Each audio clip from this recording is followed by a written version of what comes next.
Hello everyone and welcome back to Magic at the Movies, the official podcast of As Yet Untitled, where we talk all things movies, TV shows and anything that takes our fancy that week. I'm your host Joe, and joining me as always is my co-host Robert. Hello Robert. Hello Joe. How are you? Yeah, I'm okay. I'm just catching up because it's been a couple of weeks. Yeah, we've not seen each other in ages. Yes, we barely see each other at all. No, not at all. We actually hate each other. Yes. This is a pain to do. Don't read my diary. Ha ha ha. I don't have a diary. What does that mean? I don't know. What does that mean? My intrusive thoughts, I guess. I don't know. Are you shitting on me in your diary? Yeah. Or is it like you secretly love me in your diary? Which way is that? Is it going? Bit of both. It's a bit of both. Like a stalker would. Okay. That the sound you're going to make? Yeah. You can do your own theme tune. That would be very psychopathic-ish. You do your own theme tune to your stabbing. So I want this to have, before you go in, it's like, I want this to have like a sort of psycho vibe. Yeah. I don't want Nightmare on Elm Street. No. I want Psycho. pure classic. The OG. I want classic OG serial Yeah. killer, you know. And none of this Jack the Ripper. We don't know what his theme song sounded like. No, So, because we don't know who he is and we never will. And we never will. We almost found him. Did we? Because there was a bit of DNA residue on one of these things that was from a victim of Jack the Ripper. Oh dear. Found this DNA and it's this man. Then evidence come out and said, well, that's not necessarily the case. Oh. So we still don't know. That's not fun. Yeah, we still don't know. Holly's here, by the way, everyone. Say hi, Hol. Say hi, Hol. Thank you, Hol. Yeah, so she'll probably be causing a nuisance as well. That's fine. And also, I think a farmer around the vicinity decided to... yes. He needs to chop down a tree today, so you may be hearing some chainsaws. Doesn't he know that we're doing a podcast? I send out these leaflets and letters. Yeah. And they just don't get the memo, do they? Apparently not. It's very, very infuriating. So, yes, welcome back, everyone, to Magic at the Movies. Today we will be covering two of the biggest movies to come out in the UK, at least. The past couple of weeks, we'll be talking about our two main films this week. We've got a bunch of other smaller films to talk about. Yeah. There's going to be a lot of talking about films this week, which is good, because it's Magic at the Movies. Just figure that out. Brace yourself. Our main ones will be Materialists and Weapons. Yeah. But again, we'll also be talking about other smaller films. Well, not smaller films, because some of them are big blockbusters, but Not as current. Not as current or as on the nose as these two. Before we do that, we're going to start this show like we start every single episode of this show, which is... Don't do that again. What have you been up to this week? You, Robert. Oh my god. Possessed by the demon. This is how you'd sound if you smoked like 60 a day. 20 lamp, please. Oh, can't wait to do that later. Yep, served a few of those people. So yes, this is the segment of the show where we talk about what we've been up to in the past week, or past 2 weeks in this case, or what we plan to be up to in the weeks ahead. So, Robert, why don't you kick us off as you look through your phone, hopefully to look at things that you've covered these past 2 weeks, and tell us what you've been up to. Yes. You're not just looking at your phone to scroll. No, I'm not just looking at my phone. I'm looking at my letterbox. Thank you very much, because it's been a week since, so I need to remember all the two. Oh yeah. Yes. 2 weeks. 2 weeks. So I needed to remember everything. We weren't here last week. Yes. Say it with some confidence, Robert. Come on. We weren't here last week. That's your confidence? Because. Okay. Go back to the original. Go back to I need to play a character when Okay. I'm exuberating confidence.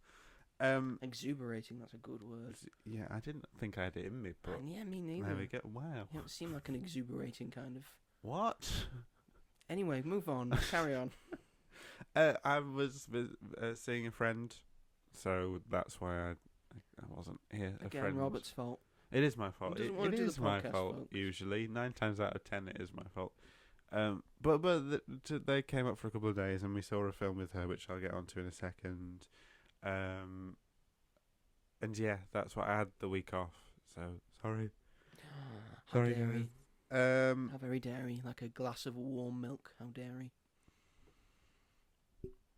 That was a good one. You know that was a good one. Like a glass of warm. Like a glass of warm milk. How dairy. It made me think of cheese. Why? Just cheese milk is nice. So is milk. Cheese is just milk that's gone off. Don't say that. But it's true though. Don't do that's that. That's what cheese is. Yeah, but it's out of date milk. No. And then the cheese gets more out of date. Yeah. Until it gets to the point where so it's got cheese, maggots so out in of date it. cheese is out of date milk. Why are you ruining one of my favourite things? Oh no, I'm just saying this is what cheese is. The cheese gods will look down upon you and say it's milk. No, we're not talking. All dairy products come from milk. Yes. That's what. I don't want to think about their origins. I don't want to enjoy them for what they are. We suck on the teat of the cow. We get the milk, Not and then physically. we use. Sometimes we have the milk to drink, and sometimes we use the milk to make cheese. I might do that by making the milk go off. How easy is it to make cheese? Probably difficult. I don't think we could make cheese. I wanted to make my own cheese. By all means, go make some cheese. No one's stopping you. If you want to make some cheese, you make some cheese. I will. You find out how to make some cheese. That's my dream. Okay. Cheesemonger maker. You're going to be a cheesemonger. Yes. You're going to be a big billionaire. Yes. Works in cheese. Yes, I am. And then you're going to lose all. And I'm going to have a partnership with Pizza Express. Why Pizza Express? Because Pizza Express is nice and it needs more cheese on its pizzas. Oh, so you're doing that for me? You're doing that as an altruistic thing of saying Pizza Express, your pizzas suck. You need more cheese on. Well, I don't think their pizzas suck. Are they going to take that lying down, saying? Well, they're going to have to deal with it. You need more cheese on your pizzas. All I'm saying is for a restaurant that's called Pizza Express, I don't think their pizzas are exactly. What cheese will cheese will you be making? All kinds. All kinds of cheese. Every single piece of cheese. Cheddar, mozzarella, Blue Stilton, Edam, Shropshire, Red Leicester. Shropshire a cheese? Swapshire. Shropshire. I don't think Swapshire is. I think Shropshire is. Shropshire, that's it. Oh, that's a place, isn't it? Wensleydale. That's also a place. With all the fruit in it. No fruit. You don't like Wensleydale and cranberry? No. I don't like cranberries. You don't like cranberries? I don't like cranberries. Not even the band? No, I do like the band. Yeah, that's all right then. Yeah, I got worried then. Linger, Zombie, very good songs. Oh yeah. You have to. Sorry. It's not. Anyway, you're on with cheese. How many more cheeses are you making? Is that all the extent of cheeses?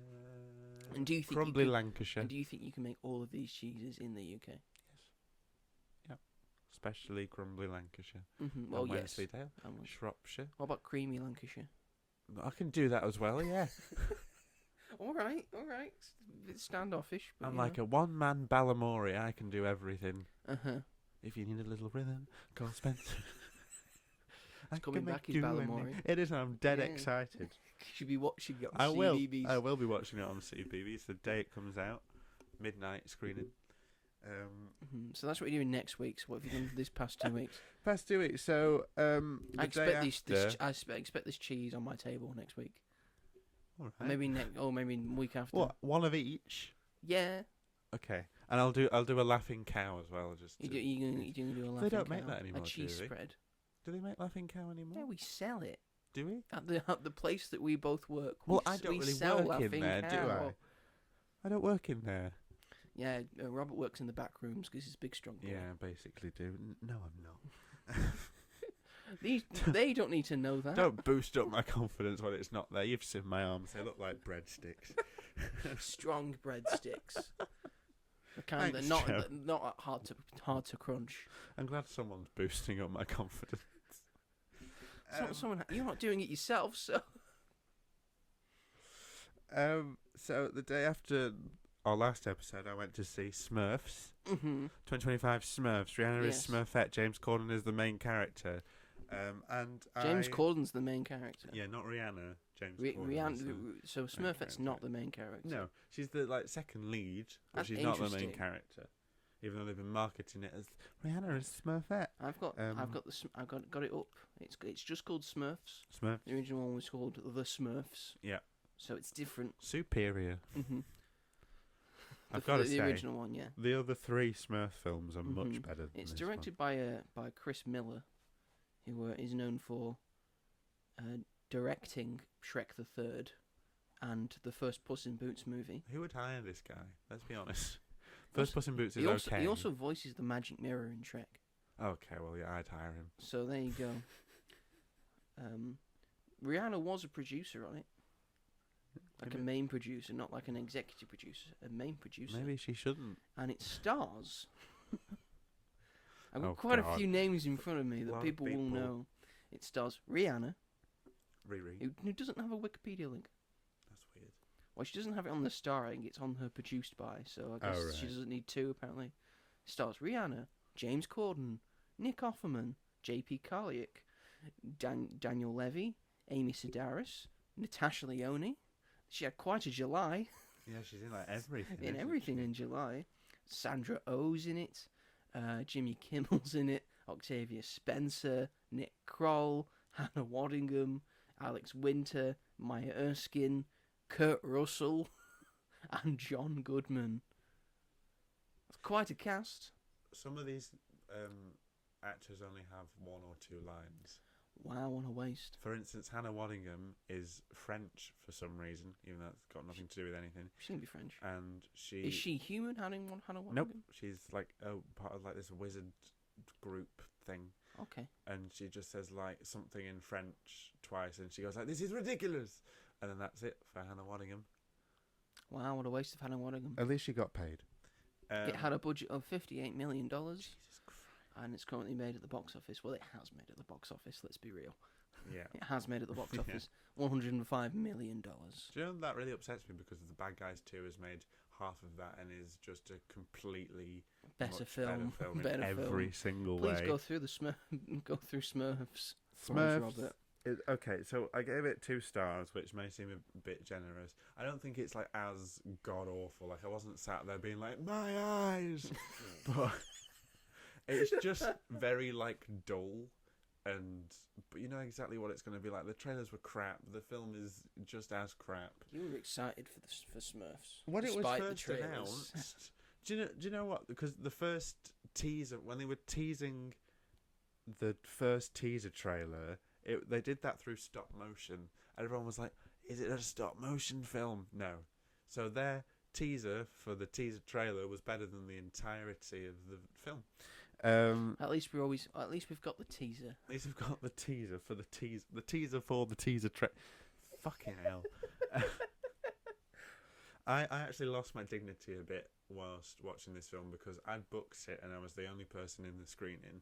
I got to the screening a bit early. I was just checking the seating map to see if anyone else had booked.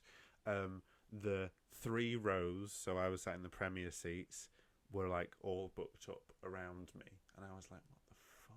Where is everyone? So I swapped my seats to be sat far away and on my own, and I'm so glad I did because it was this massive group, this family, who were very loud and very noisy. I didn't really care because of the film I was watching.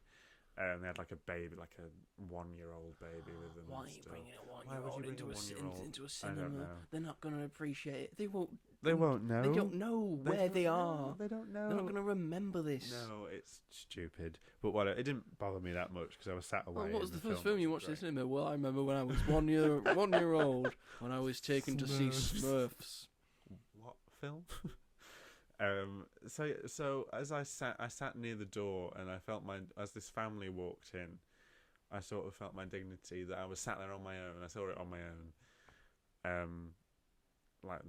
All these children walking past me as I was about to watch Smurfs, sat on my own at the back.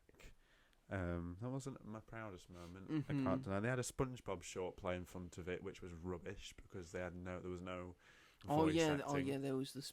Yeah, they tried to save the movie and the box office for it by putting a SpongeBob short in It front was of it. rubbish. Yeah. It was actually there was no dialogue. It was SpongeBob making too many Krabby Patties. It was a short that they were like saving that was going to go in front of the last SpongeBob movie that was in theaters, and then they just didn't do it, and now they've saved it, and now they've just decided to put it in front of Smurfs. When it came on, I was like, "Oh, cool! This might be funny," and it wasn't. SpongeBob makes too many Krabby Patties. Squidward can't handle it and goes home, and then comes back. I think I wasn't really paying attention, so I was like, "There's no dialogue, so it's not going to be funny, is it?" So that Silent was dumb. comedy. You've just been watching some Chaplin movies. But that's Silent not comedy SpongeBob. exists. That's not SpongeBob, is it? SpongeBob's funny because of the random crap that comes out of their mouths. But the animation could sometimes be okay. There was one scene I quite liked where they went through different animation styles. So where they were stop motion, it was really bad stop motion though. Like hand drawn, and then anime, which was really funny because they were all like ripped and they were in this like battle arena. Anime. That was really funny to me. The villain is Gargamel's brother Razamel. There is no point to this because he's just Gargamel, just for some reason. But shorter. Yeah, and yeah, Gargamel is like good at the end because his brother's a dick, and that's they go to the real world, but it doesn't make any sense because you do see the real world. The real world. You do see. It's different in Smurfville. They call it the real world. The real world. Because you see humans walking around. You never see their faces, but then it'll put Gargamel and Razamel in the real world, and they'll be animated still and a lot shorter than everybody else. So it doesn't make any sense. And there are just normal human characters that are animated, and it doesn't. I don't know why they go to the real world, and I don't know why the real world wasn't animated in the first place. Whatever. It's pretty dumb. They do a lot of things that I don't care about. And they go back and forth. They have, oh my god, it was classed as a musical, and there are 2 songs, and they were god awful. One is James Corden being like, "I am a Smurf, and I don't have a trait. What am I gonna do? Oh no!" Is that how it goes? It was literally 10 minutes in. I am a Smurf. I don't have a trait. It was like we were supposed to feel sorry for him, and we were only in it for like 10 minutes. And of course, it starts with like a dance party, and they're all fuck off. And then Rihanna has a song that she sings, and she's like, "Let's go on a journey with these kangaroos to find out who you are." I don't think you're doing these songs any justice at all. Well, because there was no justice to give. They were both crap. It was James Corden. James Corden can sometimes sing. I don't think he has the worst singing voice, but he doesn't. He's actually got an all right singing voice. In Into the Woods, I thought he was quite good as the baker. He's good, yeah. Was well cast and then but when you've seen in Carpool Karaoke, he's all right. Yeah, he's all right, but here it was just like, oh my god. And maybe it just wasn't the vocal range for him. No, quite possibly. But why would they say it's a musical and then just do 2 songs? It's not a musical. It's 2 songs. Not a musical, so you need at least 5. Yeah, literally. Ryland's in it. Oh, he wasn't on the thing. Ryland Clark Neal. In the UK, we have Ryland as Vanity Smurf, but I think Alex Winter is Vanity Smurf. Oh, okay. In like other countries, I don't know why they do that. Who's going to be like, "Oh, Ryland's in it. Let's go." Ryland, I must go see Ryland. But I appreciated that he was in it. But yeah, it was fine. I wasn't really bored. I was just like, I'm not going to remember this. And as soon as the credits came on, I left. Usually I'd stay until at least the scrolling credits came up. But no, so yeah, see Smurfs now, everybody. It's still in cinemas and it's doing better than Bad Guys 2.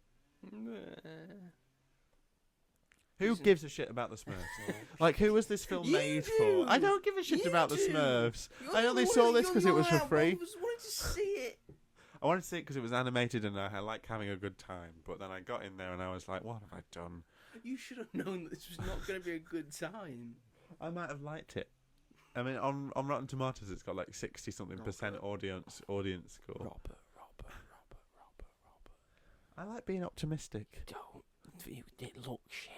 You knew it did. At least I saw it for free. Went and watched it. I saw it for free. Yes, we did the Sky thing. Yes. So yeah. So that was that. I also saw Weapons that day, but I don't know why you've wasted one of your Sky things. I didn't waste my Sky thing. I mean, Life of Chuck comes out on Wednesday. Does it? Yeah, you could have used one for Life of I Chuck. don't have that Sky thing. I have like the like subscription thing. Oh, the Odeon. Odeon. Yeah, Okay, yeah. fair enough. So like I wouldn't waste it on that fucking hell. I'd be insane to like. Oh, here's my free ticket to see Smurfs. God, someone would have to punch me if I ever did that. I almost did. We'll save weapons until the end of Mm-hmm. this segment, and that can sort of feed into yours if that makes sense. Yes. But I also saw Freakier Friday on the Monday. Oh, I've got to get that Which- up. I forgot to get that up. Hang Well, on. Give us one goddamn second. I can describe my time before Okay, it go on. started. We missed the first 15 minutes Oh, good. because we were meeting up with the friend that I was meeting up with, and her train got in late. It was delayed, so it wasn't her fault, and we debated not going to see it. And the more I sat there in the lobby waiting to go in, I was like, I really kind of don't want to go because I hate that we've missed so much of it. So we missed the first 15 minutes, but that's fine, I think, because it was just the typical, like, everyone's arguing and everyone is at odds, and, like, that's how it starts. You've got the premise. You've got to get the gist of it. And we got there before they'd swapped, so I think that was fine. They're not going to swap within the first 15 minutes. No, exactly. So at least like we saw that. So I think it was fair enough for us to rate the film. But yeah, I watched the original one the day before and it actually like holds up really well. I was quite surprised that it's aged quite well. Mm-hmm. I really love Lindsay Lohan. I really like old Lindsay Lohan films because I think she was just great. Like Parent Trap and Mean Girls and Freaky Friday, and she's just great. Yeah. And Jamie Lee Curtis is really good in everything. Well, Jamie I Lee think. Curtis is Jamie Lee Curtis. Jamie Curtis is She's Jamie Lee just Curtis. an absolute gem. Do you have any facts about it before I go on? Do I have any review? facts? Well, just like it's an American cast. fantasy comedy. It was produced by Walt Disney Pictures. Yeah. It's based on Mary Rodgers' 1972 novel. Yeah. And the 7th overall film in the franchise. Oh my god, yeah, because the original films, there's like 4 of them. Yes, very true. Who greenlit those? I don't know. It's directed by Nisha Ganatra, who's done Late Night. Who did Late Night. Love that and film. Chutney Popcorn, Cosmopolitan, and Cake. Is Cake the one with Jennifer Aniston? Yes. Yeah. It's a romantic comedy from 2005, so I'm assuming yes. It doesn't look like a romantic comedy from the poster. I've never seen it, but I was just... Well, it's got Jennifer Aniston in it. Jennifer Aniston does romantic comedies. Love Jennifer Aniston. I mean, yeah. Love her. Yeah. It had a budget of between $42 to $45 million. That's not bad. Not too bad. And currently has a box office of 86.3. I mean, I don't think it's where they would like it to be, but I mean, it's gonna hopefully break. It's pretty even. much almost made its money back. So that's. In I'm a glad. way. So if it gets to over 100, I think they'll be happy. Yeah. Okay. So anything else you want to tell us about Freakier Friday? I really liked it. Did you? Because I thought it was going to be rubbish. Because the trailers looked Everyone made not it because good. the trailers made it seem rubbish. So I had like really low expectations, but we all wanted to see a film together, and that's something that we'd have fun with. And it was actually good. I had a really good time with it. It was really funny, like genuine, not cringe funny. We thought it was going to be cringe, but it was genuinely funny. Jamie Lee Curtis is incredible in it because the plot for this one is that Lindsay Lohan's got a daughter, and Lindsay Lohan's about to get married to Manny Jacinto of all people, who was Jason in The Good Place and the villain in The Acolyte. He's really fucking hot, and. So you said, it's to Manny Jacinto of all people, but then you ended it with, he's really hot. I just imagine Why'd you say of all people? I said of all people because like you don't really expect him to be. But you know he's attractive. I know he's attractive. Why wouldn't that work? There's a like the rehearsing like a dance for their wedding, and they're doing Dirty Dancing, and he's wearing like a really tight t-shirt, and it got you really there, hard did to it? sit there, to be honest. Getting flustered. So and then Manny Jacinto's daughter, who is British, she doesn't want them to get Any married. reason for that? No, they're just from England. They're just from England. That's just where I think Manny Jacinto is from England. So, Second, Filipino-born Canadian actor. Oh well, maybe not then. They both have English accents in it, so I don't know. Interesting. I think it's more for Jamie Lee Curtis to have fun with because Does he have an English accent in the film? In the film, yeah. Okay. So like his daughter, Lindsay Lohan's daughter, are both against them getting married because they hate each other, and then they end up swapping. So Jamie Lee Curtis swaps with the British daughter, and then Lindsay Lohan swaps with her daughter. And Jamie Lee Curtis is so funny in it, like relentlessly funny, unexpectedly. I can imagine, yeah. And like, she is a comedic genius. She is. She's really, really funny. She's fantastic, and don't know if you've seen Trading Places. No, she's very funny in Trading Places. She's good in Trading Places. I need to watch more of her stuff. Like after this, I was just like, if this is like, if you watch Trading Places, you'll get a lot of Jamie Lee Curtis. That sounds in more ways than one. Okay, yeah, that's fair enough. And now you're sold. Yes, I mean.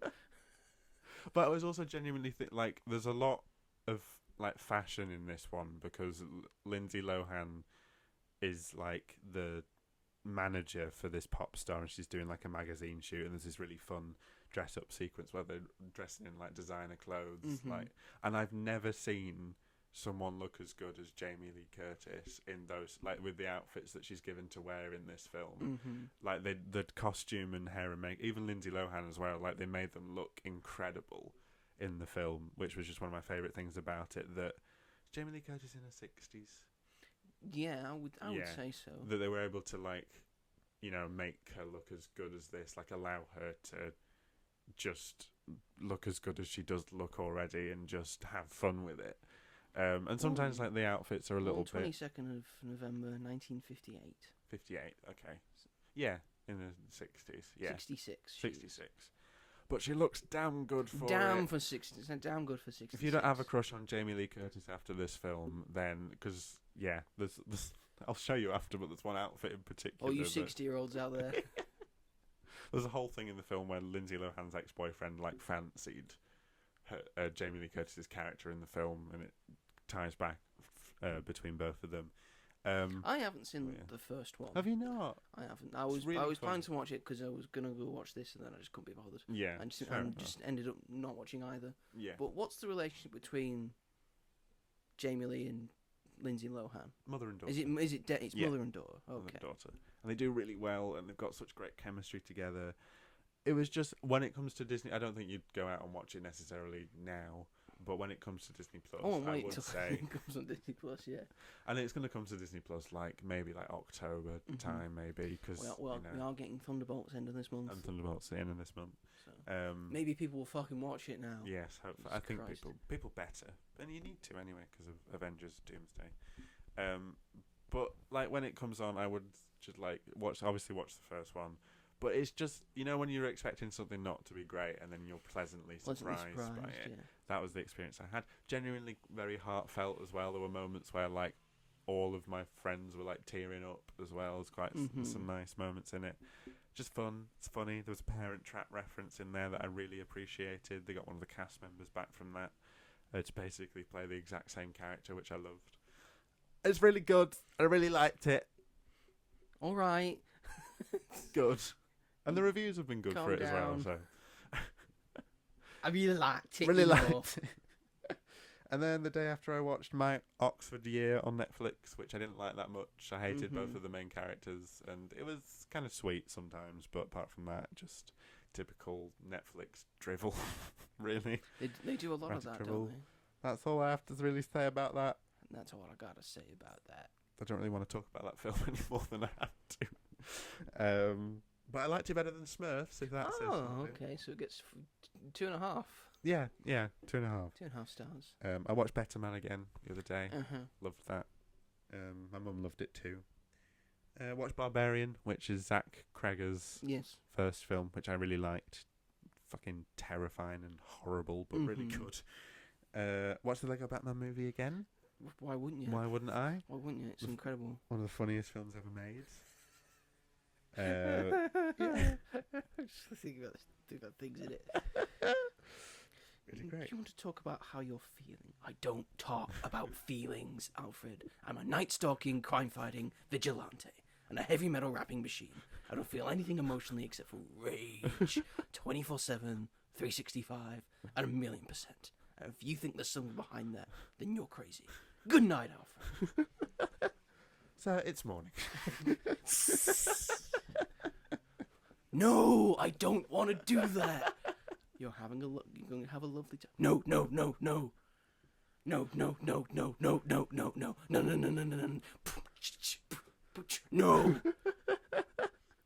What I love about that film is that they have Ray Fiennes as Alfred. Yeah. But then you also have Voldemort in it. Yeah. But they don't get Ray Fiennes to voice Voldemort.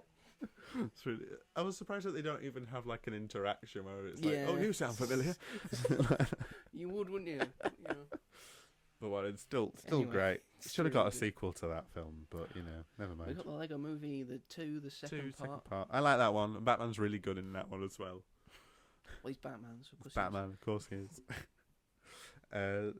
But yeah, do we want to talk about weapons to segue into your thing, or talk about yours and then talk about weapons? Well, haven't we both seen Nobody too? But are we not leaving that until like? No, we're doing Afterwards. weapons later, aren't we? Are we? We agreed on this, Did we? Robert. Why are we doing Okay. this in the middle of the podcast? Behind the Good scenes, God. guys. We agreed on this. Okay. So Ask me what I've been up what to. have you been up to this week? Well, as well as some films that I will get into, I've been doing a lot of reading. I bought some more comics, Very nice. so I've been reading through them. But yes, for the most part, I've been watching films. I will talk about one that we have both seen. Yeah. We have both seen it, right? Yes. Yes. So I will talk about first Nobody 2. Yep. Yes, this is a sequel to the first film Nobody, which came out in 2019 and did quite well, but that was probably because we were in 2019 and that was a big boom year for cinema. Everyone was just going and everything was doing Was it not 2021? pretty well. Oh, don't. Just don't want someone to come out and be like, that don't- wasn't there. I think it was 2019. That's a long time ago. Sequel to, no, it was 2021. Fuck. That's only because I watched it earlier this year. Oh yes, because now I remember, because they were like comparing which bus scene was better, the one in Shang-Chi or the one in Nobody. Yeah. Okay, yes, it came in 2021, so a little bit ago. Mm-hmm. It's got pretty much all the cast that were in it. Yeah. Back, that was sort of Mhm. grown up a little bit. But yes, you've got Bob Odenkirk, you got Connie Nielsen, John Ortiz is in it, Colin Hanks is in it, Christopher Lloyd's back, and Sharon Stone. Yeah. Nice to see all of them. Sharon Stone's the big main bad Yeah. in this. She's very good. She's Just a lot of fun. just a lot of fun. I really liked her in it. Sharon Stone just having a bit of fun. It's directed by, I think, the same person, Timo I Tiajanto. don't think it is the same person. It's film on the horror and action genres. It might not be. It's done by 87 North, again, who do a lot of the action stuff. Is that Chad Stahelski's company? Yes, it is. Yes. It had a budget of $25 million. Nice cheap That's action. quite Nice good. cheap action romp. Reminds me of the first few John Wicks. Hmm. And currently has a box office of 14.3 million. So not great. Not great. Not great. Well, the first one had like lower, I think. Yes, so, it did. Yeah. Like at this point on its for opening weekend. So. And then like through word of mouth, I think everyone was like, "This film's pretty good." Yeah, I think a lot of people discovered it on. I don't think streaming. it's going to happen with this film though, No. because if you've seen the first film, you've seen this film. Not that there's anything bad about that. No, It's a very fun action romp that I Yeah. would recommend anyone see in the cinema, because it's a lot of fun. It is. It's a lot of fun to be had, but it's not life-changing to No, definitely action not. cinema No. or the action genre like sort of John Wick was. Mhm. This feels like this for me feels like what the first film felt like, which is it's John Wick light. Yeah. And sure, I think maybe Bob Odenkirk's character maybe has a bit more character than John Wick does.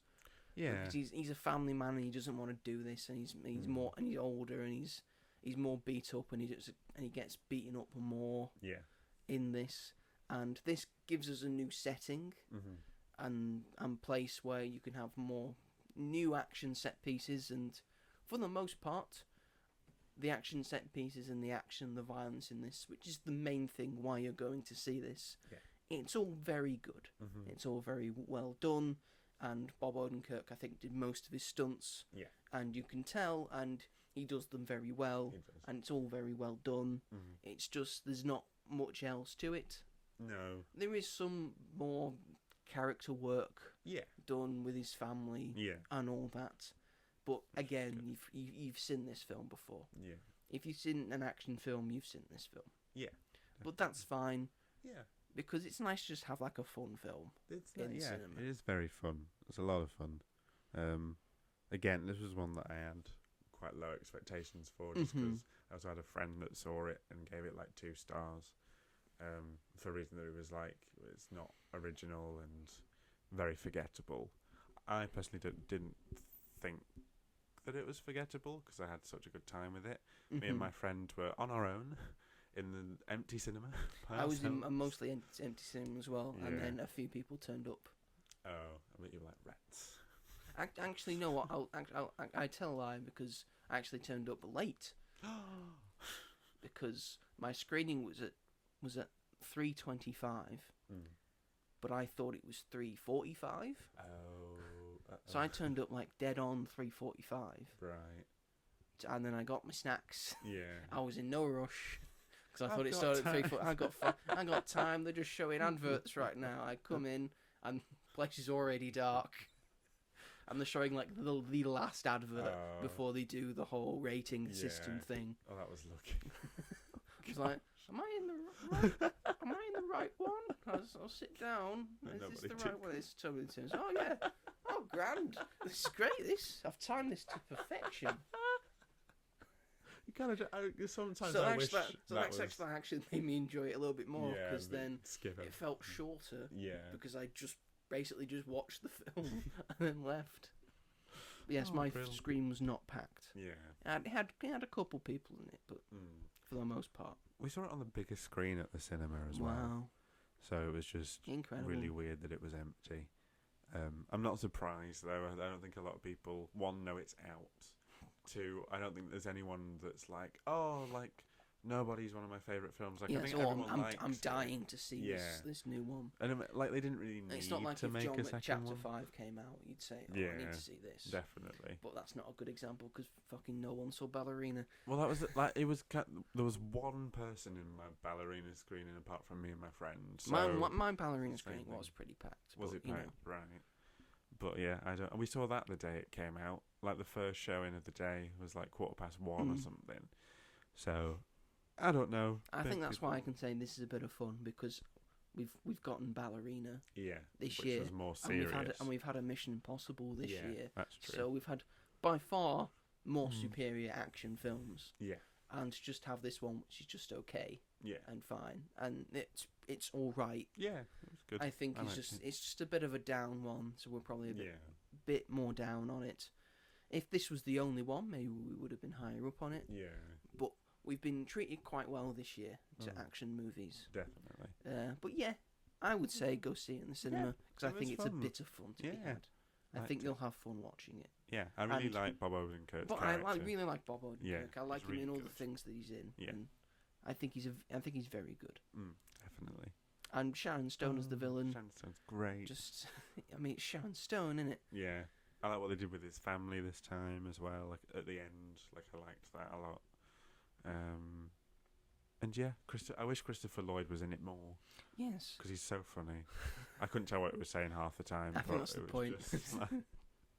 He just seemed like the best grandpa as well. I was like, what a great guy. He's probably a good grandpa because he wasn't a good dad. Yeah, true. Turned his sons into weapons. Yeah. It's all that and all that. That's true. I like his brother, the person who plays his brother as well. Yeah. I think he's really cool. Yeah, I like him too. And he has samurai swords. Yes. Who doesn't love a samurai sword? Great, and he can use it every man wants a samurai sword. Yeah, because every man deep down just wants a sword. Yeah. It's like ingrained in us. Yeah. Like, so, ladies, if you've got a boyfriend and you don't know what to get him for his birthday, for Christmas, Get him a sword. Get him a weapon. Just get him a sword. He'll love you forever.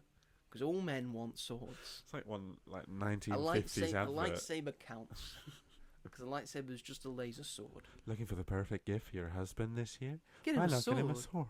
Here's a full steel katana.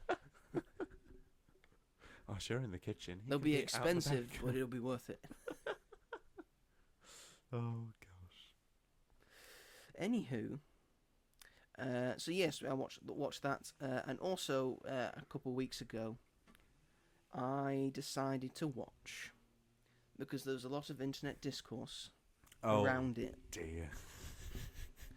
And I thought, I can't stay away from this. I simply must watch it. I saw War of the Worlds. Not the Tom Cruise Not one. the Tom Cruise not one. The old one. Not the old one. Not even from the 70s. Experience in London. Not the Experience in London. And not the radio play by George Orwell. No. The worst one. By Orson Welles. I saw the most recent one, War of the Worlds, starring Ice Cube. Which is free to watch on Amazon Prime. If you've got an Amazon Prime subscription, you can just watch this. Lucky Before Amazon I get into Prime. my review, again, it's not really. The cast isn't much. It's very people that you may know, you may not know. Roderick. What? Roderick from Diary of a Wimpy Kid. Yes, he's in it. Devon Bostick. He went from Oppenheimer Yes. to this. But Ice Cube's the main one. Yeah. And also Clark Gregg's in it. I don't know that. He plays Agent Coulson in the Oh. MCU. Oh, that's Agents a of S.H.I.E.L.D. shame. and the What's he doing Avengers. in this? I don't know. Everyone loved him in I Marvel. hope he got paid a lot. Yeah. So, yes, this doesn't have a box office or budget that we know of. It probably doesn't have a budget at all. No. Seems like no money went into No. this. But before I get into my main review, I'll look at other. Rotten Tomatoes, it currently has a score of 3%. It used to be 0. It's like Borderlands all over again. Yes. On IMDb, it has a 2.6 out of 10. That's too high. Yeah. And it currently has a 6% on Metacritic. Yeah, this film's crap. This is one of the worst films I've ever seen. I really, really shouldn't have watched this. You sound really excited when I was talking to you about it 'Cause I before thought- you watched thought, it. Oh, it just might have been a dumb fun thing, because if it's that low, surely it might be just fun to laugh at it. But it's terrible. It's really bad. So I'll set the scene. It Yeah. decided to do a War of the Worlds movie around. They've decided to do the film as the sort of film where it's just a guy who's on his laptop, and you see most of the things from the view of his laptop. Yeah. So Ice Cube, he's like a sort of, he works for like the CIA or the FBI. He works for a covert agency, and he does things on his laptop. He's a sort of hacker thing. Yeah. So he's having like Skype calls on his laptop, and all of that's being shown through there. Got security cam footage and satellite footage and all of that's showing what's happening in the film. It doesn't work. I've seen this work once in the film Searching, which was kind of like a gripping, thrilling, suspenseful thing, Yeah. and it's the first time we'd seen that. Mm-hmm. And I feel this is another one of those things, sort of like the Blair Witch Project, where it works when the people know what they're doing with it, Yeah. and not as like an overall thing. Yeah. Because the only time that the found footage thing has really worked is with the Blair Witch Project. The only time this will ever work is with Searching. Yeah. It does not work. And Ice Cube is being good in things. He is not good in this. Quite possibly some of the worst performances I have ever seen in a film. Especially with like this. There's a moment where he thinks his son is dead, Right. but he does not react like he thinks his son is dead. His performance in that moment is terrible. Oh dear. He looks like he's trying to be Ice Cube when he actually is Ice Cube. Is he a producer on this or anything? I don't know. I don't think he is. Because it just seems very like Who No, picks he Ice isn't. Cube to be front and centre I in that don't War of the know. Worlds film? That's the whole thing, though, is that like War of the Worlds is so immersive. Like, Yes. they've tried, like, obviously visually. Spielberg did one, and then the older Visually, it's looked the best in Spielberg. one in Spielberg's, and obviously the sound. You know, in the 2000s when we actually gave a shit about visual effects and gave visual effects artists time to do things great. So that film still holds up with its graphics. Yeah. You know what? That's still the best it's looked. Despite the fact this came out in 2025, the things that we see of the creatures of the War of the Worlds that, you know, have the same design as they are in the books and in the films. It looks like it's from a PlayStation 2 cutscene. Not even PlayStation 3. PlayStation 2. From the late 90s to early 2000s, this looks like it's from Earth a video Defense game. Squad. It's terrible. This film is terrible to look at. It's terrible to listen to. And it takes forever to finish. It's only 90 minutes long. Even that It's sounds 1 too hour long. 29, 89 minutes. It feels like it goes on forever. And also, this film has no idea how hacking works, or what you can do with laptops, or how anything works. There's a moment where he looks at footage of the creatures, and then like right clicks on it, and then it just starts telling him things about it. That's not how that works.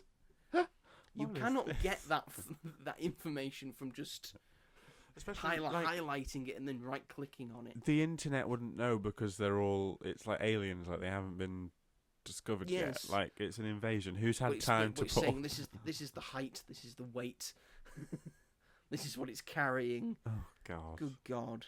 So yeah, I would not put this on my worst enemy to watch.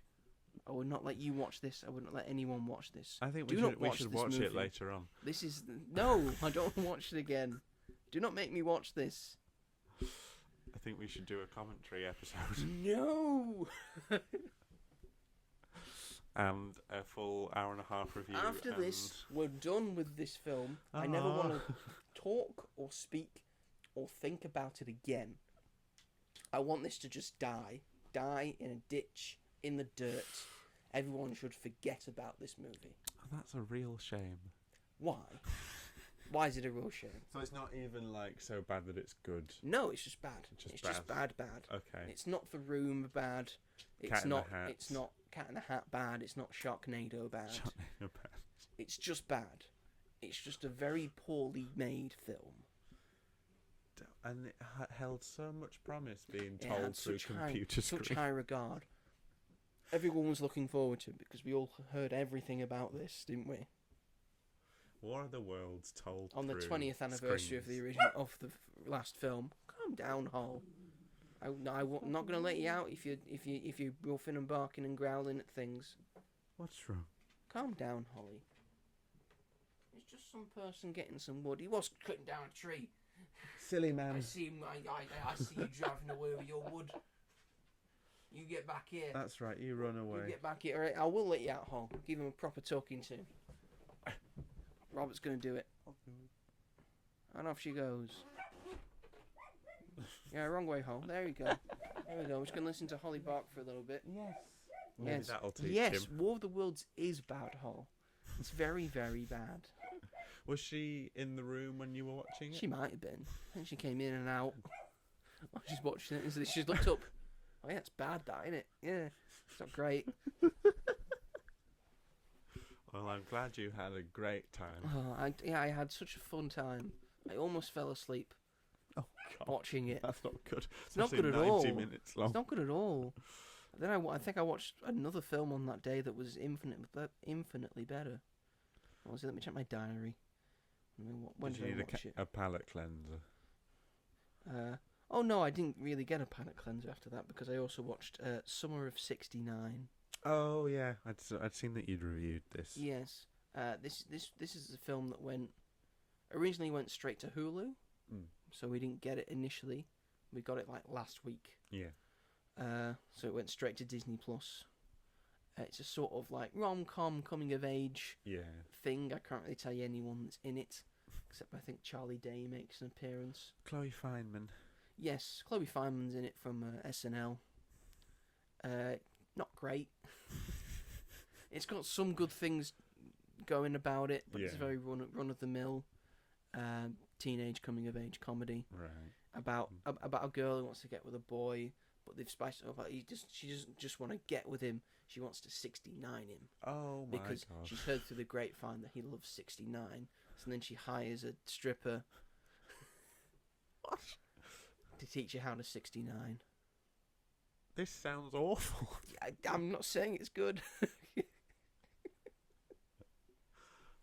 Someone wrote that. Sat in a someone room wrote and was that like, as "We're an going to make a actual film about this." Thing. It's got some alright visual gags and visual comedy. Right. And especially at the start. So I thought this was going to, do something and be sort of interesting. But no, it goes very run-of-the-mill. And a lot of the jokes don't land for me and they're not very good. And all that jazz. And it's just about...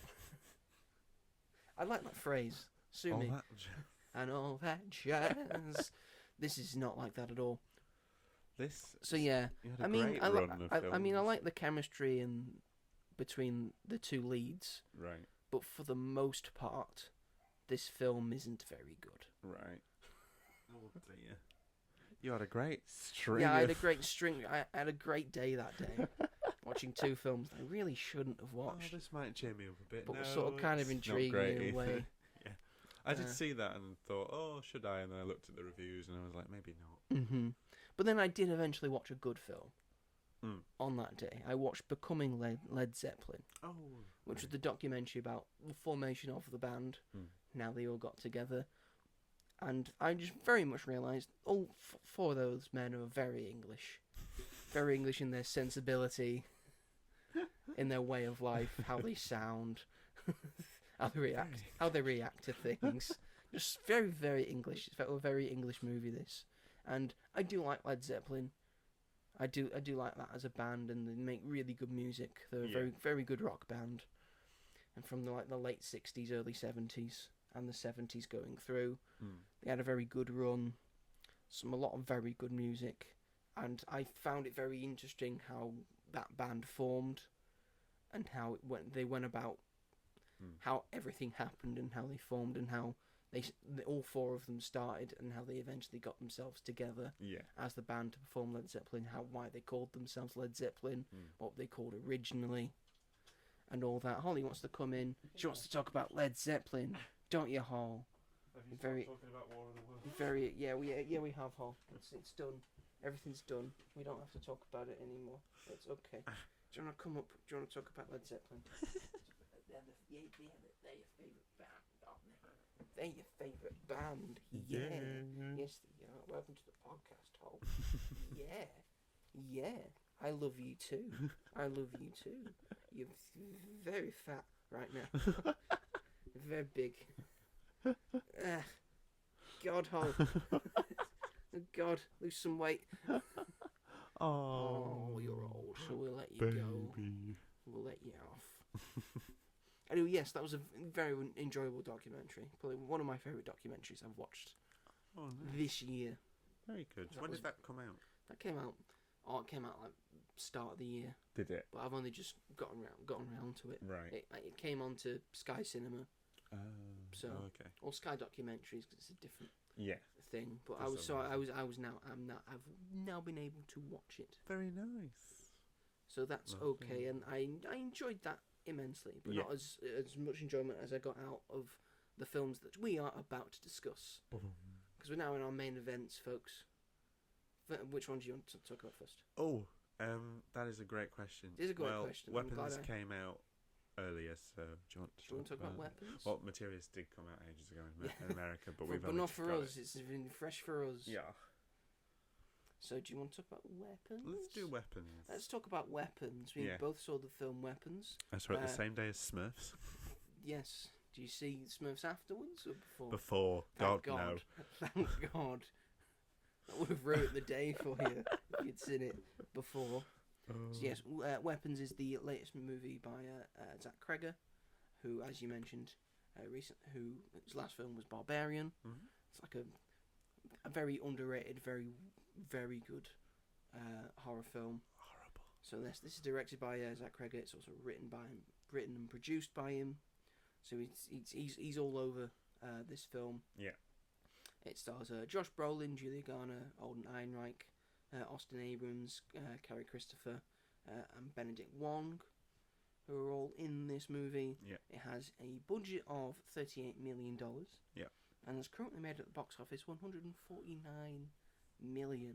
Which is pretty good. This is doing very well. Pretty good. People Very, thought very that Freakier Friday was going to do better than it, and then it ended up doing better than Freakier Friday. That's So bullshit. We're having a very good year for horror. yes, we I are. fear horror's having a very good year. Yeah. It's going to be very difficult at the end of the year and our end of year awards Mm-hmm. to decide which is the best horror. I feel.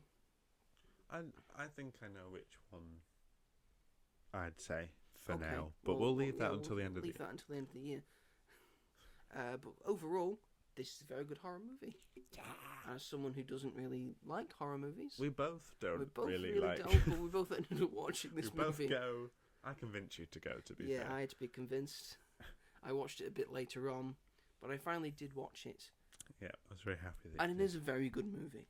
I have problems with it, Yes. but for the most part, it does everything very well. Mm-hmm. From a entirely just technical standpoint Yeah. of how a film is made and what goes into making a film, it gets every single thing right. Yes. Its cinematography is incredible. Its score and its soundtrack and its use of sound is very, very, very good. Its editing is perfect. Its performances are all very good. I will just mention that the top performance I feel was Julia Garner. I thought she was excellent Yeah. in this. Everything else that makes the makeup, the hairstyling, the use of practical effects, Yeah.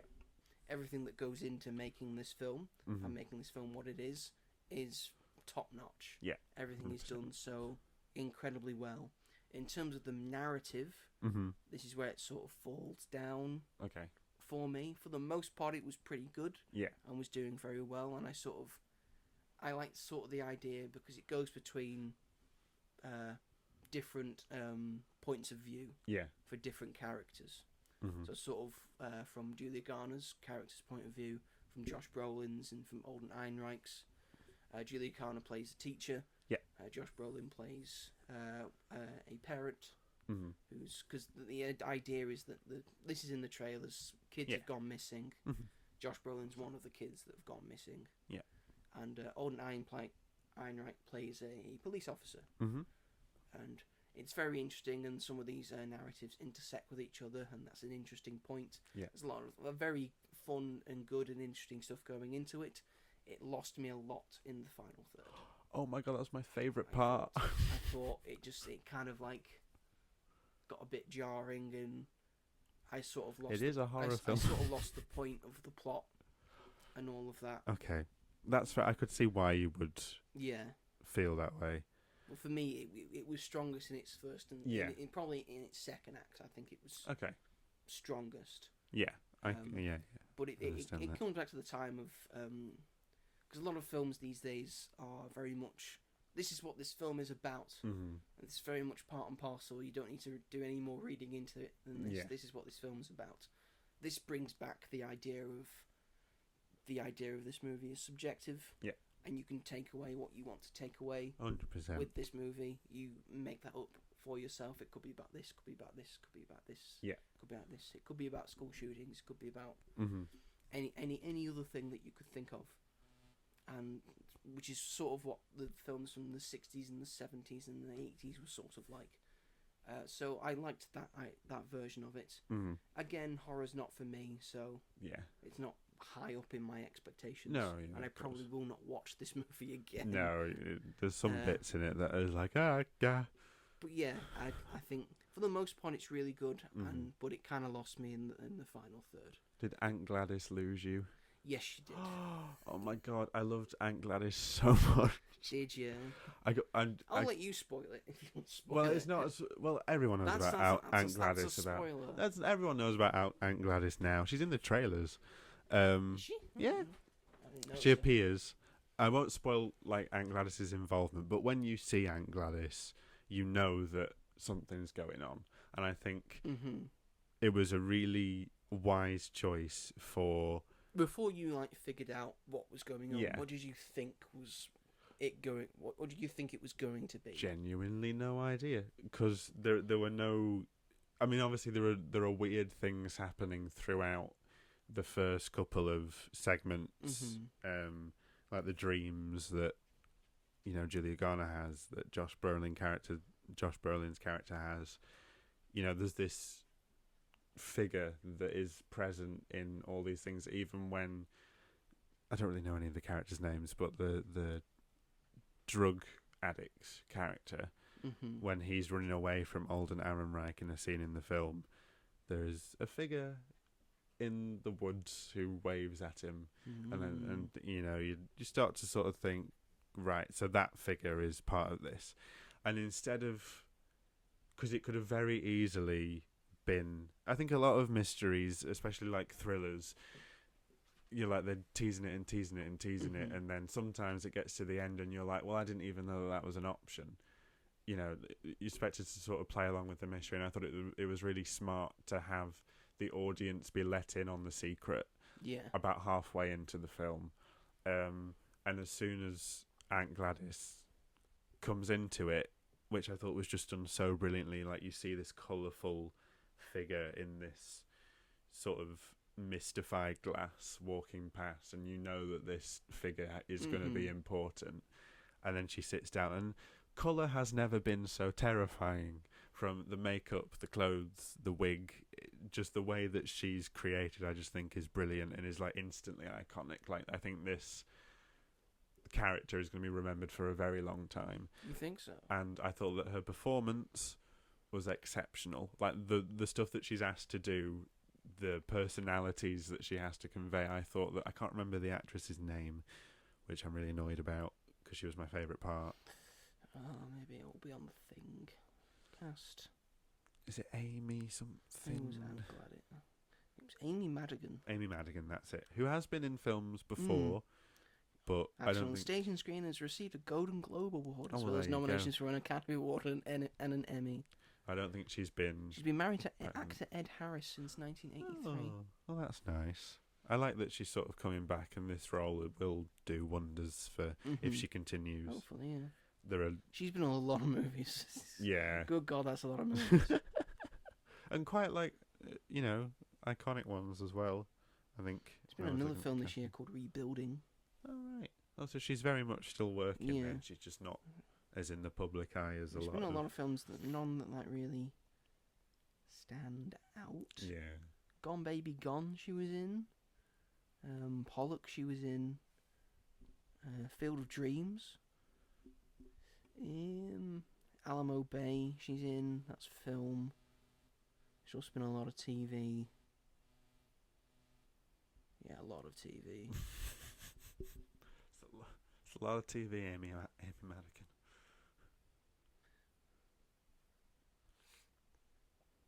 Anyway, yes.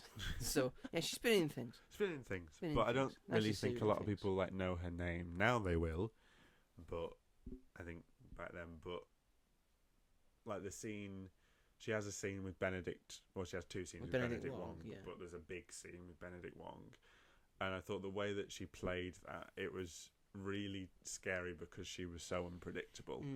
And I think that was probably my favourite scene. It was a horrible scene that made me feel very sad and very upset.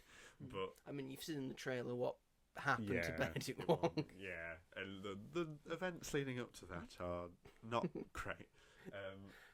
But I don't remember much of that scene. I think there was a popcorn bucket in front of my eyes when that was on. Horrible, really. We're not the people to be reviewing this film. But I was so immersed in it, and her character really because I obviously really liked the rest of the film anyway. But I was wondering when it was going to get to the point where it was going to get even more interesting, like Mhm. the hook. And for me, Aunt Gladys was that hook. And then, then you see like her point of view, and I won't spoil it, but Well, you we'll try see not what's to. been This is one of happening. those films where it's very, very hard Oh to yeah, talk about without without spoiling it. But yeah, and then you see what's been happening. I mean, And, Robert's yeah. already sort of spoiling it by talking about Gladys a lot. But Gladys is everyone's talking about. Aunt. You can't talk about this film without talking about Aunt Gladys You because can, she's such a in a big part. way. She's such a big part I of was it. talking about it I without know, talking but about you didn't fucking like Gladys. Aunt Gladys, so and I really liked Aunt I Gladys. wasn't supposed to like her. That Not was like the point. her in that way, but as part of as an element of the film. I liked the performance. Yeah, yeah, Like I said, all But the yeah. performances are very, very, very good. very good. But and like you were saying about it being subjective about what you Mhm. take away from it. There's that one shot in Josh Brolin's Dream Yeah. where there's a gun there's that a comes gun, out the yeah. sky with an alarm clock on Yes, it. I was thinking about this, and Yeah. I also watched Mark Commode review this film, Weapons, and he was also wondering about that as well. Yeah. And I think, oh well, Mark Commode's also not in the know like I Yeah, am. Thank so God. he talked. So he was talking to someone who was like involved with the film, one of his friends, and then and he also reviews things as well. And he was thinking, I think that's just there because the film's called Weapons. Right. That's kind of sad. Or like the idea of weapons, or maybe it's an allegory for school shootings. That's as well. what I thought. But also initially. like the children like run out of their houses, and Josh Brolin says like they're running out like their air missiles, like weapons. Yeah. Yeah. In a way, so maybe that's why the film's called Weapons. Yeah. And that's probably Just one of thinking the good things about the film, because you can have a conversation about as to why the film is called what it is called. Yeah, I think that's still something that, again, the subjectivity of it is something that people are still discussing. There's no like definitive answer, and I think that's why I like it so much, is because of how unconventional it is, And because the discussions that are brought out of the film is really good, about really what it fun all to means, see. and even. Like Aunt Gladys's character is a mystery in itself, and it's not completely solved. Stop talking about it. I'm not going to, because it's a big part of the film. We'll spoil it in a minute. But it's not spoilers. But It's it's been out like for 2 weeks. We can spoil it. you know that Gladys has got something to do with it. The shot in the trailer, you know that she's like going to be a problem, because it shows her in the office with Benedict Wong. But there's no sort of like final clarity. This is this, and this is what's happened, and everything sort of, not everything, because you do get a conclusion, but with certain characters, I think there's a lot of interpretation to be had. And I think that's what made me like really love it, because it was something that I don't think I've really seen before. The way it was told, the way that certain characters were presented unexpectedly. Some of it was quite funny. That's one of the things I surprise. wanted to think. It's actually quite more humorous and satirical than I actually thought it was going to be, and I think that's why I was more up on it. Yeah. Because I actually had moments that I could enjoy, and a lot of things were made for satirical purposes, like purposefully, like made to be funny. Yeah. It's not like one of those horror films that's funny because it's sort of that, this and that. Yeah. Like some horror films are just funny to people who just like horror films. Yeah. This was actually made to be funny. Yeah. Some of these moments, and I really enjoyed those moments. Yeah, they were welcome. And very well done. I think they needed them as well, because then the whole film would have just had this really drab and depressing tone. And while the whole plot that would assimilate that, but I think sometimes you need to keep something up, or else audiences are just going to be like, well, this is just sad and awful. But it's the same with like Barbarian. Like, that's a very disturbing film, especially like towards the end. My God, is that a disturbing film? Watched it like in the dark at my friend's house, and I was like, oh my God. But again, he has very like similar themes in these two films. He's doing Resident Evil, which I think he's perfect for a proper Resident Evil movie, God, yeah. There's like a shot in Barbarian which is like, it looks like it's right out of a Resident Evil video game, and I was like, yes, he's the guy for it. And even seeing this, I'm like, he does monsters and big characters very well. I loved it a lot. I think I like talking about it. I like thinking about it. There's a lot of great metaphors in there, a lot of great characters, and yeah, I think it'll be remembered for quite a while because it sort of came out of nowhere in some sort of sense. In a way, yeah. Horrors don't always do well, and this one is, which it's is doing good. well, yeah. Yeah. Yeah, good year. It's been a good year for horror. Yeah. I liked it. Again, I have problems with it, but for the most part, it's a very, very good film. Yeah. And It is. a lot of these new horrors are coming from up and coming directors and all that, which is nice to see. But it's also like, why are all the up and coming directors just doing horror films? Yeah, that's a good point. I mean, I get it. The most low budget thing you can do are going to get the most praise probably. Yeah. Because of the big horror fan base. So I understand that. Yeah. Just, make other films. Make other New directors. Just make other films. But yes, that was Weapons, and our next big movie that came out just this weekend for us UK cinema goers, because apparently in the UK we decided to just have some films later than they get in America. Some dumb reason. That sometimes happens. It happens around Oscar season.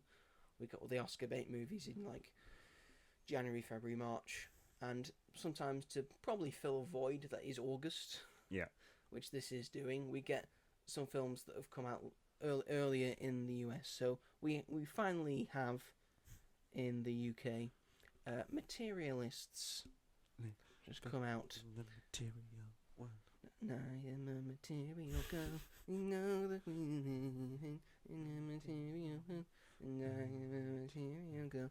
So yes, this is the latest movie by Celine Song, whose last film was Past Lives, and that's a very, very good movie. I really love that movie. Yeah. This stars Dakota Johnson, Chris Evans, and Pedro Pascal. Yeah. That's a very attractive cast. Almost too attractive, some would say. Yes. It had a budget of $20 million. Very nice. So nice to see like sort of low budget like dramas and romantic dramas being given a chance on the big screen, and currently has a box office of 75.3 million. Oh, that's sweet. So pretty good. Yeah, that's okay. It's done pretty good. Now it's hit worldwide as well. So it's done pretty good. What did you think about this movie? I don't think it was the film that was marketed. No, that's what I liked about it. Yeah, I appreciate it. Everyone came in expecting sort of this to be a rom-com. Oh, rom-coms are back, baby. This is not a rom-com. I think for us that's good because we're always looking for a bit more from our films, but I think general audiences would be disappointed by it, and I think it was a mistake to market it as. But they obviously wanted people to go and see it. We've got these big, flashy, sexy stars in it. Go and see it, but that is not the film this is at all. I really liked Past Lives because it was a more intellectual and complex look at love, and that theme very much carries on here, even more so because that's what Dakota Johnson's job is a high-end matchmaker, and I really appreciated that. And I think they even go in Past Lives it's more just like one thing about like a long lost lover, and this is very much like covering a lot of about relationships and love, and you know, being at a certain point in your life, and you know, being in your 30s 40s, and I hope that tree wasn't in love. Not anymore. It's being cut down. It's falling down. My love, I'll see you on the other side. Hopefully I'll be a chair and you'll be the opposite chair. You should use Dakota Johnson's matchmaking service. She could do trees. She could do trees as long as it ticks all your boxes. Ticks all your boxes. He was a good match. Good match. So yeah, I really liked it because of that reason. It made me think a lot. It made me not want to fall in love, oddly enough. By the end, yes. But during it brings you on. It brings you on a roller coaster of what love is. At the start, I was like, maybe I should give this matchmaking thing out a try, and then in the middle, I'm like, nah, I shouldn't do that. I really shouldn't do that. I should value myself. Yeah, there's a big plot point that happens, which you don't think about until the film brings it up, and I thought that was kind of clever. Obviously not nice to watch, but I didn't expect the film to go there. Mm-hmm. And I think that's on the whole, it's just very unexpected. Sort of like Weapons, sort of, you don't really know what to expect with this. If you go into it expecting a rom-com, then you come out of it, if you're open to it, Yes. you know, thinking about love and its how unconventional it is, and Yes. how it's just not like it is on screen. And I think that's a big part of it, is that love is nothing like you see in the films, and this is very much a more accurate This is look. a more accurate look at what Yeah. love is like in real life, and that the idea of you can't really put love down on a spreadsheet, Yeah. and can't really put it in like a mathematical equation of how, this is how you're going to get love. Yeah. You have to do this, this, this, and this, and this, and you have to be this, this, and this. It just doesn't work. Yeah. If you want to find someone that truly loves you, then you will just find that person, and it won't be a mathematical thing. Yeah. You'll just know. It's very much in the heart. It's not in the brain. Yeah. Of what love is, and that, I think Celine's song. She's been saying this a lot in interviews as well. I think she puts that onto the screen. Yeah. And she does a wonderful job in presenting that with this. Definitely. This film looks really good. It's set in New York. It shows all of New York. It's very nice to see. Everyone in this is great. Yeah. Dakota Johnson's really good. Chris Evans is really good. Pedro Pascal's really, really good. I like that he's playing someone different. Yes. I like Pedro Pascal, but I don't think his range is necessarily so. great. I didn't like him in Gladiator 2. I thought he gave a bad performance. You've obviously not seen him in Narcos. I haven't seen him in Narcos. Or The Unbearable Weight of Massive Talent. I have seen that. I like him in that. He's really good. So he has played different He things. definitely has, but I don't think.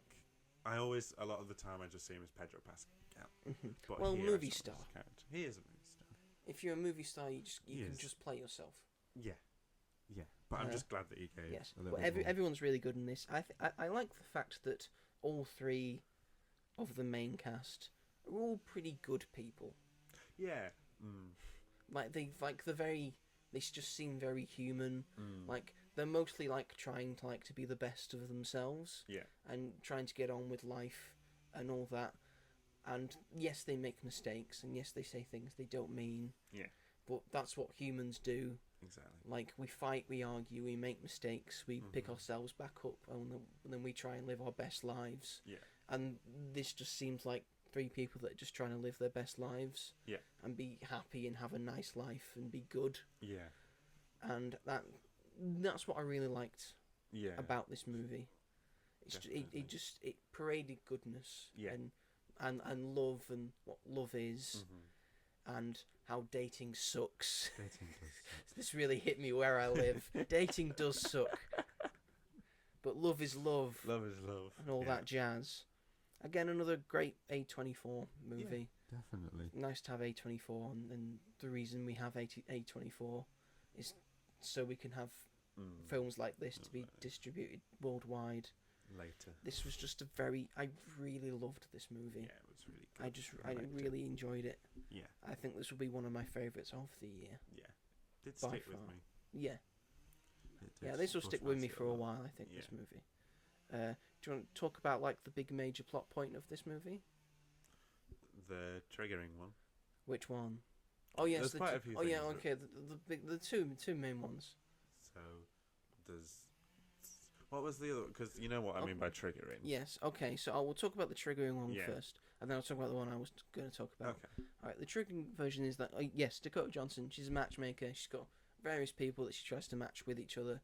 And at this point, she has, like, the record of, like, 9 of her people that she's matched together have gotten married. Yeah. And all that jazz. She's, like, big up. Yeah. And she's, like, very well respected. And then she's having trouble, like, matching this person with someone else. Though she matches them with this person, they go on a date, and then as that date is happening, she's having a very, very nice date with Pedro Pascal. Yes. She is. A date that ends very well. After multiple dates, you know, he's a gentleman. Yeah. But then she finds out that this man that she's set up on a date with one of her people that she has to matchmake for has assaulted her, Yeah. and this really triggers her and puts her out in a loop, and she doesn't really know if matchmaking's for her anymore. Yeah. And there's the whole thing near the end of the film where the guy's outside the person's house, and she rushes to try and help that person. They have a heart-to-heart, and it's very nice and wonderful and lovely. Done well. It's done very well. I thought that the woman was a bit harsh to Dakota Johnson. I understood where her feelings were coming from. Yes, it was a very human-like reaction. Yeah. But I was like, she didn't know that was going to happen. She wouldn't have let it happen if she knew it was going to happen. I felt really bad for Dakota Johnson. I was like, oh, no, but I felt bad for the person who got assaulted. assaulted. Of course, understood why they felt the way they did. I thought it was a very effective line when she said, like, fuck you, pimp. I was like, that was quite, that all sort of set it in your head that maybe the service isn't that great. Probably not. Also, the romantic side of, like, the relationships are done very well. Yeah. And you, like, you think it's real. Yeah. In a way, especially between Dakota Johnson and Chris Evans. I thought that was very well done. Right. The thing I wanted to mention about is the surgery that Pedro Pascal's character had. Yeah, of course. Because they talk about it at the start of the film as, like, sort of like, a hint. We didn't think it's going to happen, of, like, men getting surgery to make themselves taller. Breaking their legs. So you break your legs, and then that makes you taller, and then they stitch it back together, and then suddenly you're like 4 or 5 inches taller. Yeah. Then after that, they meet Pedro Pascal, and he's all lovely and beautiful, and as Dakota Johnson says in her line of work, he's a unicorn. He's like the best of the best. He's like the best you could ever do. He's the right height. Yeah. He's the right stature. He's got money. He's charismatic. He's very charismatic. Oh, good God. Good God, he's charismatic. He's getting close to Ewan McGregor. I'm telling you. Almost there. But then when Dakota Johnson's about to sort of end things with him, because she knows it's just that they're just there because they're a good match with each other, but they're not in love with each other. Yeah. It's not about the fact that he has had this surgery, she sees the scars that he tries to hide. Then they have a talk about it, and she's not upset with him. And then he has like a big thing of, well, no one would ask me. Yeah. No one would ask me out. No one would give me the eye of day before I had this surgery. And I understand that. It's like, this is not just going about like dating in the female world. It's going about dating in the male world as well, and all the double standards that are going towards both genders. Yeah. Because you see like people that Dakota Johnson's trying to get matches with, and they have all of these things and parameters that they need for people to date and the people that they want to date. And it's just, get out of your own way. They're not going to be perfect. Yeah. Because no one is perfect. No one's going to fit this parameter for you. Because everyone's got something wrong with them. And everyone's got something right with them. Everyone's got their own differences. Yeah. So Pedro Pascal and his brother, who Dakota Johnson matched up with, and now that person was married, they'd both gotten this surgery to make themselves at least over 6 foot. Yeah. He's probably about 6'1". I don't know. He's the height that Pedro Pascal is in real life, which I get. It's like 6'1". And apparently he's had the surgery. Apparently he had like 5 inches put on him, so he was about 5'6". Yeah. Little Pedro. And he was a little Pedro. Imagine that, little Pedro Pascal. See, you think, oh, that's adorable. You don't think, oh, sexy.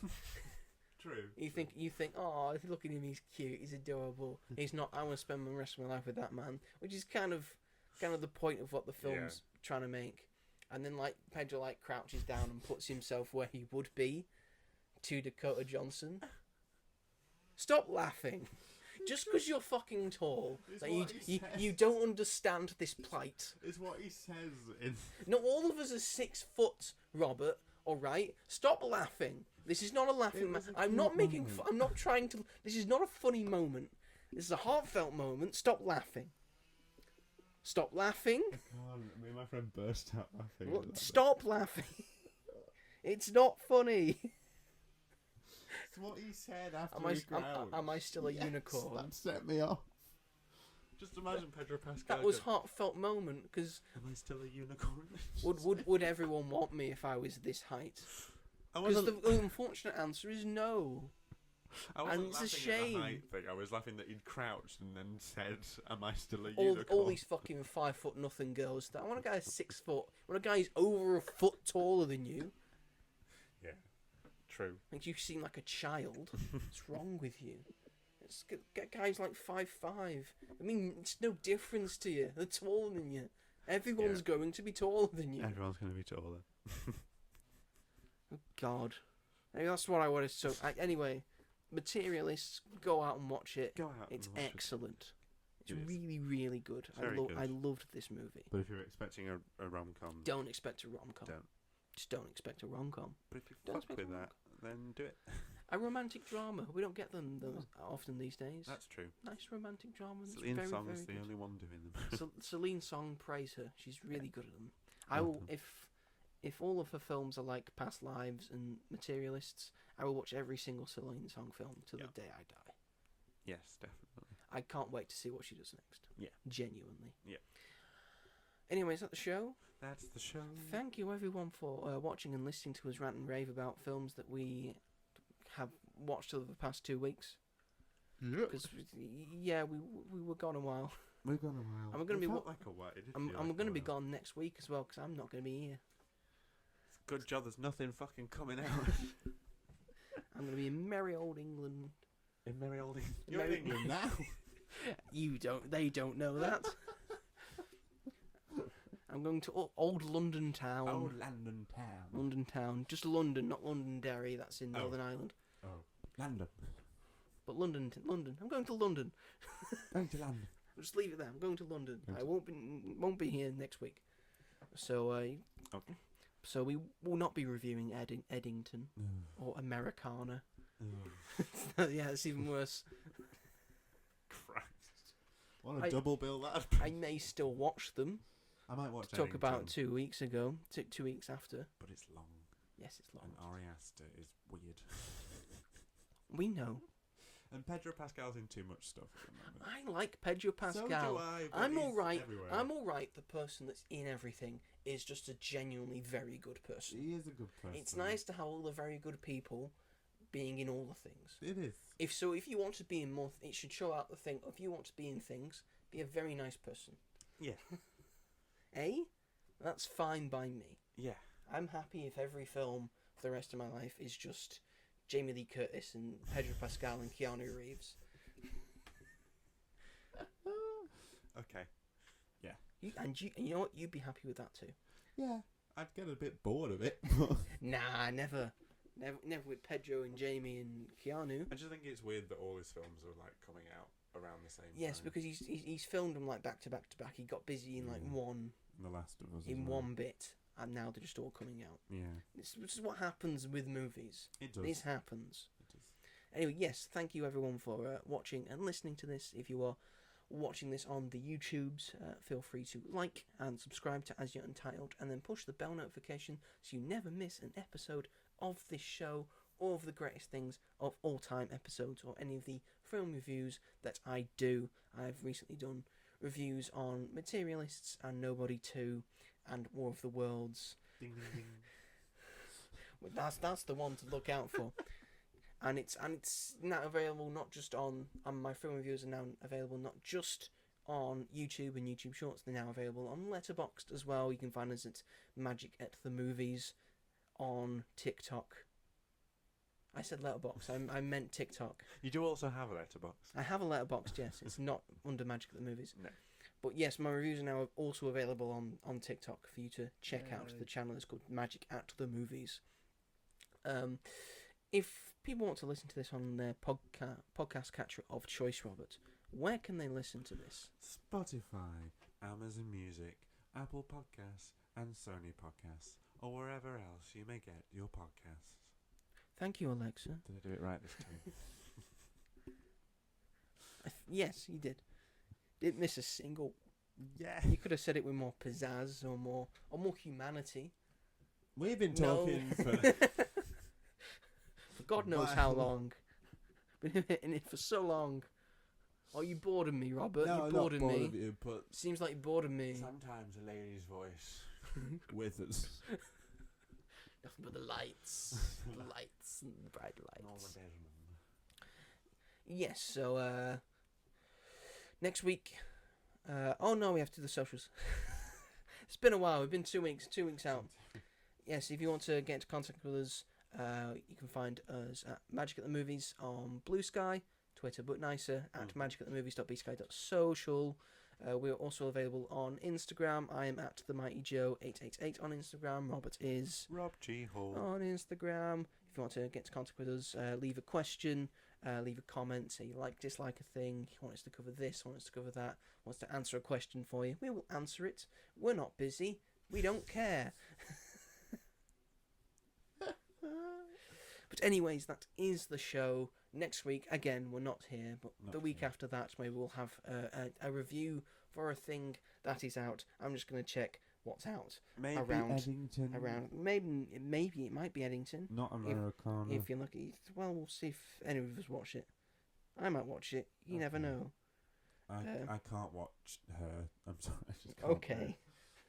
Because of her political beliefs. Yes. Wow. Yes. Wow. Can't be in a show like Euphoria and then do something like that. Oh, on the 29th, we've got The Roses. That looks good. Sorry, You've seen it. forgot about that. Yeah, we've got The Roses, we've got Caught Stealing, we've also got The Toxic Avenger. Oh my god. So we'll have things to talk about, I think. Oh, I need to make plans for the Roses. Oh no, what are you going to do? Anyway, feel free to look forward to that in the next episode. But for now, we're going to go now and do something else with our lives. TTFN. What? TTFN. Ta-ta for now. Have you ever seen Winnie the Pooh? Tigger's catchphrase. TTFN. I thought it was Ta-ta the for wonderful now. thing about Tigger's. That's his song. The bottoms are made about strings. I don't know the words. The tops are made of rubber, the bottoms are made of springs. That's why they can bounce. Bouncy, fun, fun, Bouncy, fun, bouncy, fun, bouncy. fun. Tigger. The only one. Okay. You're welcome. Thank you. Maybe we should do an episode all about the Winnie the Pooh films. Maybe. We'll see. But for now, that's it, everyone. We will see you in the next one. Goodbye. Goodbye.